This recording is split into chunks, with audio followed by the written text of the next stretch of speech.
কুরবানি কোরবানির মাংস দিয়ে স্পেশাল কিছু করবেন না? আসেন কথা বলি। বিফ ঝাল ফ্রাই, আসলে ঝাল ফ্রাইটা হচ্ছে ঝাল ফ্রেজি। এই ঝাল ফ্রেজিটা বিফের কোন অংশ নিয়ে মাংস নিয়ে করবেন? বিফের গর্দানের যে মাংস আছে না, এই গর্দানের যে মাংস, ওই মাংস তুলে নেবেন।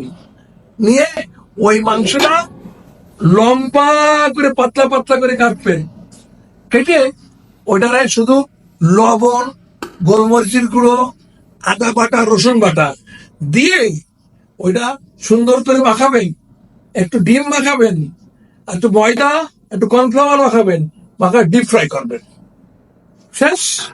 এই ডিপ ফ্রাই করার পরে সুন্দর করে তুলবেন। তুলে ডিপ ফ্রাই তুলে এবার খালি একটা কড়াই নেবেন, তাতে অল্প তেল দেবেন। তেল দিয়ে পেঁয়াজ, কাঁচামরিচ, শুকনো মরিচ রেডি করবেন।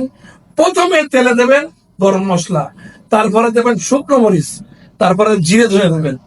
দেওয়ার পরে কি করবেন? এই পেঁয়াজ আর কাঁচামরিচ দেবেন, দিয়ে একটু সামান্য ফ্রাই করবেন, পেঁয়াজ যেন লাল না হয়।